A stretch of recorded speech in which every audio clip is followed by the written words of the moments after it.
Hi, I'm Steve Clements, and I have a question. What happens when Americans lose faith in all their democratic institutions, including the Supreme Court? Let's get to the bottom line.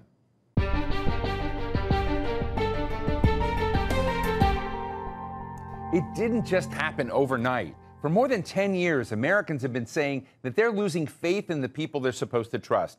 And that includes the people they elected to represent them, the heads of major government agencies like the FBI, the media, the police, you name it. One of the bigger stories of this year was about Supreme Court Justice Clarence Thomas, who's facing revelations now of huge gifts from a billionaire donor to the Republican Party. Not small gifts like a box of chocolate or tickets to a football game. We're talking about real estate deals and lavish vacations that would cost normal people $500,000.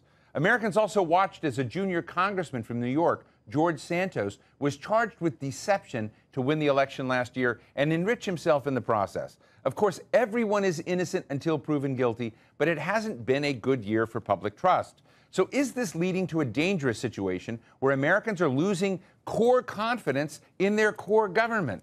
Today, we're talking with a U.S. Senator from Rhode Island who has been following the trail of dark money and its corrupting influence on government. Senator Sheldon Whitehouse basically wrote the book on this one. It's called The Scheme: How the Right Wing Used Dark Money to Capture the Supreme Court. Senator, thank you so much for joining us today. Let me just start out with the biggest bottom line question.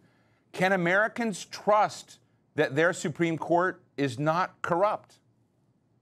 I don't think so, unfortunately. I think that the record of their decisions, which almost inevitably move in the direction of the big right-wing donors who helped get this new majority on the court, make it a very challenged body right now. And I think particularly if you're using corrupt in the sense of the word that the founding fathers used it, it's a very unfortunate answer. Well, you have been out very visibly on the floor of the United States Senate with pictures of Justice Clarence Thomas, Financier Harlan Crow, and others that have been looking at this relationship and the cozy relationships between big interests and certain court members, and then looking at cases that were being brought. Can you share with us the case that you're making about these relationships? Well, I think it's going on at two levels. First, you have what everybody's looking at with some degree of horror right now, which is the extent to which this right-wing billionaire group is funding the household of Justice Thomas, his mother's rent, the young man for whom he's guardians tuition, payments directed by Leonard Leo, the right-wing operative, to his wife, and of course these rather unbelievable family vacations. And that's one immediate set of concerns, but it connects to the larger concern about the extent to which this group of right-wing billionaires has basically packed the court with people of their own choosing who were chosen specifically to rule in their direction and who are doing so with almost perfect statistical conformity. And some of the really big decisions of the court, like Citizens United and Shelby County, the voting rights case, I think are very much tainted with that influence. So I think what you're saying here, and I want to explain to the public, is Harlan Crow leads one of the sets of billionaires that have had close relationships with members of the court, but particularly Clarence Thomas. Some of these folks have actually paid money. I know of one case of $25,000 that was paid to Ginny Thomas, the wife of Clarence Thomas. Circumstances of that are highly suspect. And then on top of that, you're arguing that this has been a campaign, a concerted campaign to get certain individuals on the court to take certain positions, and they are these same people. Am I getting that wrong? Nope, you're getting it exactly right. And indeed, you can go back to, I think, the sort of key kickoff for the campaign was back under President Bush when he nominated his White House counsel, his personal friend, his fellow Texas conservative, Harriet Miers, a woman, to fill the seat on the Supreme Court that had been vacated by Sandra Day O'Connor. And there was a little coup d'etat from the far right. And they obliged this Republican president to withdraw his own nominee in favor of a more reliable vote for their interests. and that was Sam Alito. And the individual who orchestrated that maneuver was Leonard Leo. And when the billionaire saw what he could pull off, I think the operation then went into high gear, and we got the Federalist Society list, and we got the 3 Trump judges, and we got the blocking of Garland, and we got the rest of the show. You know, one of the interesting data points out there, Senator, is that in 2021, public confidence in the Supreme Court was at 36%. It's not a great number. It happened to be bigger than public confidence in the Congress or the presidency, but it has collapsed in 2022 to 25%, so down 11. And this is all before the revelations that we've seen now. And I'm just interested, can you blame the American people of saying, we're looking at our institutions and saying, we don't trust them anymore? Certainly, as to the court, frankly, this influence of dark money since Citizens United, you know, big special interests who can write $50, $100 million checks into politics and create this aura of influence around the court. That's something for Americans to be legitimately concerned about. They are concerned about it. They're actually angry about it. And our failure to clean it up, I think, is a really telling failure, one that will have lasting impacts. We've got to fix that.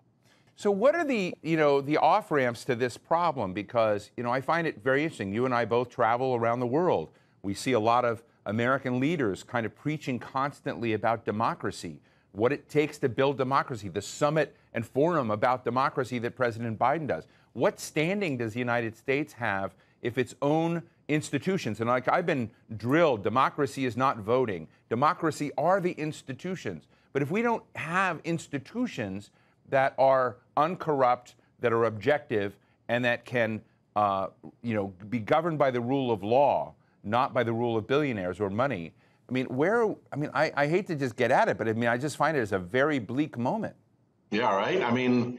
If we sent a judicial delegation to another country, and that other country was choosing its Supreme Court justices in the back room of a private organization that was highly partisan and was receiving massive anonymous contributions, we'd be justifiably horrified. But that is how a lot of these justices got onto our Supreme Court. I think the solution, the best solution, is that I think the other federal judges who know perfectly well that the Supreme Court is misbehaving are getting really sick of it. And I think there's going to be a lot of counter pressure from the other federal judges to get the Supreme Court to fix this. And that would be a good outcome. But what does the counter pressure mean? How do they, they call up and say, Justice Roberts, the Chief Justice of the United States, we don't like what's going on. What are their tools of pressure that they can bring to this? Well, they have 3. They can obviously call up the Chief Justice and say, hey, what's going on? This is ridiculous. They could be more public. There's sort of a judicial omerta that you keep your complaints within the judicial branch, but that might break. And then most importantly, there's the Judicial Conference, which is the administrative body of senior judges that administers the court, that oversees the judicial branch in its administrative roles. And that body, I think, has just made a very big step to clean up some of the Supreme Court's self-serving mischief. And I think they could do a lot more. The mechanism is in place. Senator, why are Democrats so bad at this game on their side? When you kind of look at this broad question of organizing, I've been on this show talked a lot about the Republican focus on the courts for decades, focus on Roe v. Wade and the abortion issue for decades, and understanding that Supreme Court seats really matter. I have never seen that kind of vigilance and focus from the Democratic side, either financially or even politically. And I'm just interested at some point, did the Republicans, not only through money, but just outmaneuver the Democrats in focus? And why weren't the Democrats, more of your colleagues, more alert to this problem years ago? Well, I think if you look at the Democratic political environment, we usually engage with a lot of different groups with whom we have an affinity of one kind or another. Civil rights groups, labor unions, environmental organizations, and so forth. And they all have their own separate ideas. They have their own separate plans. They have their own key issues. I think if you look over on the Republican side, along with that big right-wing billionaire money, There's a lot of organization and planning and preparation and scripting. They think in the way that a big corporation does, years ahead, and they plan for future eventualities. They lay the foundation to be able a decade later to begin to take over the court. And we just don't think in those terms. We're much more momentary and episodic. And they have a plan, and they got the dollars to back it up. We saw revelations in the John Durham special counsel probe of the Russia-Trump connection. And it's a pretty scathing treatment of the FBI. Now, I know the FBI is not the Supreme Court, but it raises again the questions. If there's validity to John Durham's findings, that in fact the FBI used faulty information, was politicized here and there, I mean, I'm just wondering, as Americans look at this who do not follow this like addicts every day, you know, it seems like the core of our legal system, our law enforcement system is rotten. What are your own views on the John Durham finding? And do you think that we've got to somehow have a national reset of some of these big institutions? Well, I think that the convictions that Special Counsel Mueller obtained based on his investigation and the following report of the Inspector General of the Department of Justice are more reliable than the findings of Mr. Durham, who was appointed by Trump in all the heat of this effort to discredit the FBI investigation into a Trump-Russia connection that has repeatedly been proven. So I would put that kind of with a grain of salt. And I'd look at our courts more generally and say, look, a woman who had been assaulted and defamed by a former president got her day in court and won $5 million. A company that made election machines was defamed by the biggest network in the country and went to court and got a massive judgment against it, a settlement ultimately. And the family of the children who were murdered at Sandy Hook were treated just abominably by this creepy character behind InfoWars, pretending that this was just a scheme that had been cooked up by the parents, that the kids had not actually been murdered. And that also went to an honest courtroom, and a massive judgment was obtained. So I think what we're seeing through all of the monstrous behavior in our current politics is that an honest courtroom cuts to the chase and gets people justice and brings out the truth. And that's a very important piece of our infrastructure. Well, let me ask you, about the way in which debate is managed in this country. I mean, you've been very critical of what you call dark money, particularly oil and fossil fuel money, lurking behind the system, influencing various people, affecting climate change-related policies. And, in a time where you have Russia invading Ukraine, we see how energy has become weaponized in this situation. Why can't Americans or people around the world have honest, above-board debates about the need and reality of fossil fuels, the need and reality of climate change, the need and reality to kind of focus on an equilibrium point in these? What is inhibiting a healthy discussion of the equities that the public has in a balance of these trade-offs? And I'm just really interested in these questions of who's stopping that debate and how. Yeah. Well, I think the fossil fuel industry spends an enormous amount of dark money in politics. And when you're writing checks for 10 or 15 or $20 million, you get listened to. And when you stack up a lot of those checks, then you can have a whole party kind of come to heel at your command. And I believe that's what they've done. And when at the same time, you're also running this armada of phony front groups, fake scientists, calling climate change a hoax, you're running a whole propaganda operation at the same time, it does have a very significant effect. And we saw that effect pronouncedly after the Citizens United decision. Before, lots of bipartisanship on climate stuff. Immediately upon the Citizens United decision and the unlimited special interest money, boom, bipartisanship dead on climate. Let me ask you about, going back to the Supreme Court for a moment. It just occurs to me that what we have been seeing and what you've been revealing on the Senate floor about Clarence Thomas's relationships and, gift flow, we'll call it. Are there other justices that have exhibited this same behavior?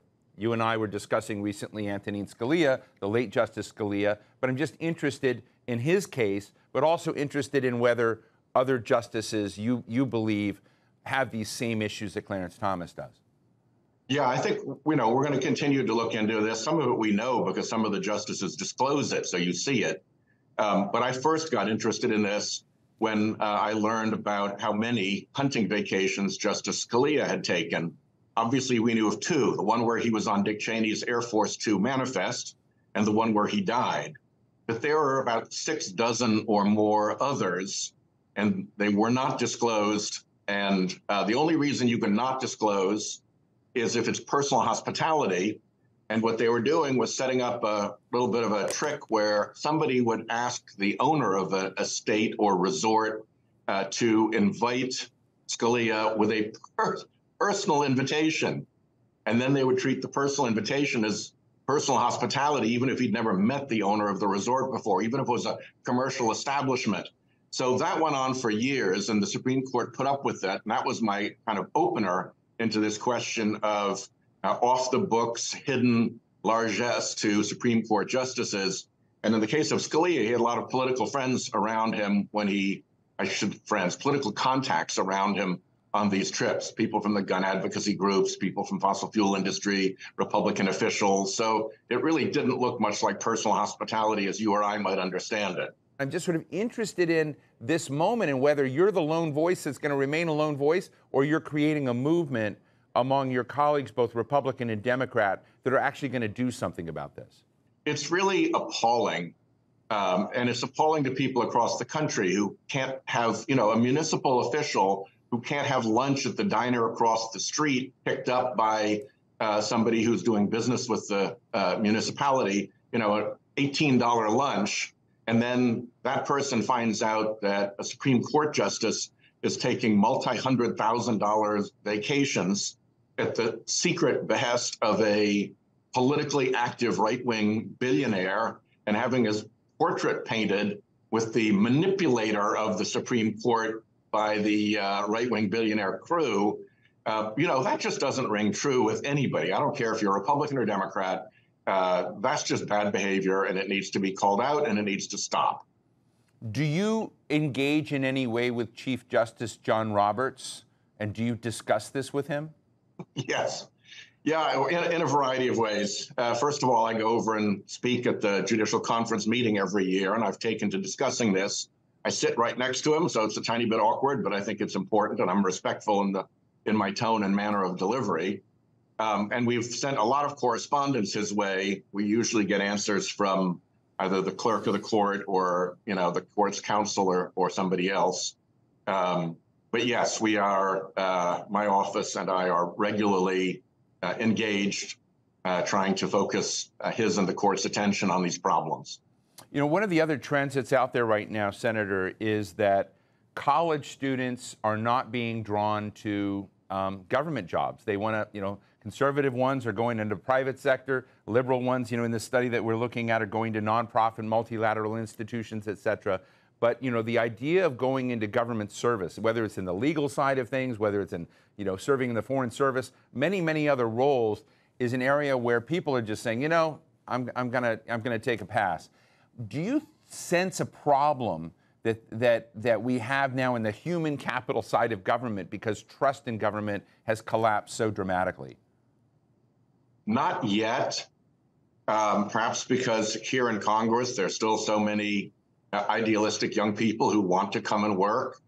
But I'm reading about it, particularly in the election enforcement area, that the elections area has become so toxic with people attacking people on the media and trolling them and threatening them, that election officials are stepping back and people are increasingly reluctant to become election monitors and get involved in the craziness.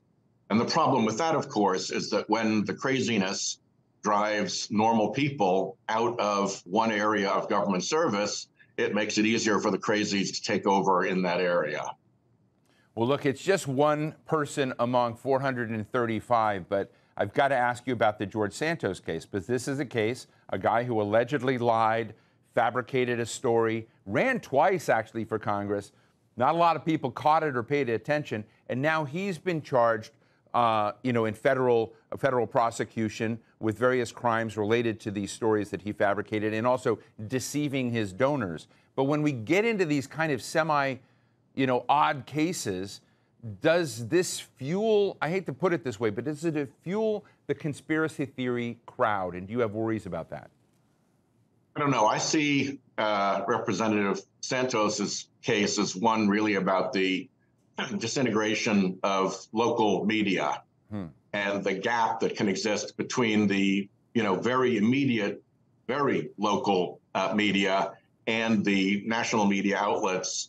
Because my understanding is that he was actually covered quite well by a very small local media outlet that figured that there was a lot that was not true in what he was saying and was digging hard.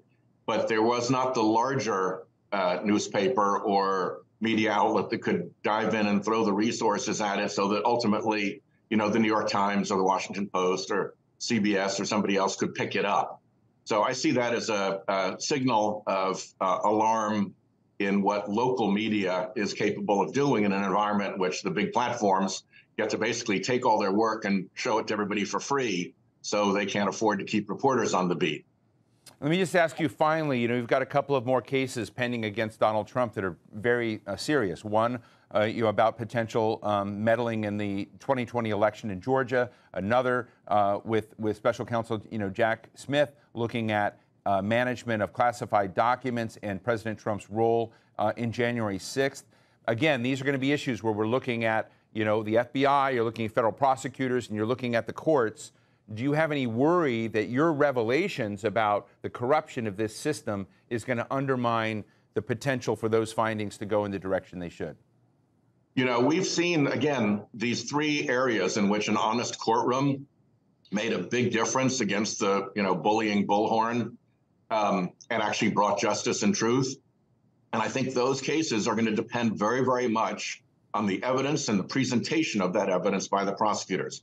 There may be a lot of skepticism going in, but if Jack Smith makes a very compelling case about the Mar-a-Lago documents, if the Department of Justice is able to pull together the threads of the false electors and the phone calls to Georgia and the guy in the Department of Justice writing the letter about Georgia and make a compelling case there beyond a reasonable doubt, I think the public is going to be willing to listen and will accept the evidence that is brought forward.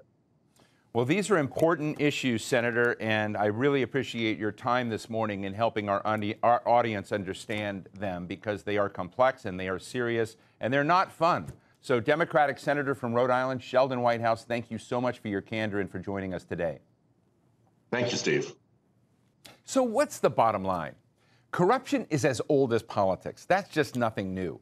There have always been scandals at all levels of government, but until recently, the U.S. Supreme Court was sort of unscathed. It was looked upon as the purest of the pure. But the era of judges being the best of us is now probably over. And like so many other pillars of the U.S. government these days, Americans' trust in the court's objectivity and credibility is really collapsing, and fast. The courts are openly seen as political tools.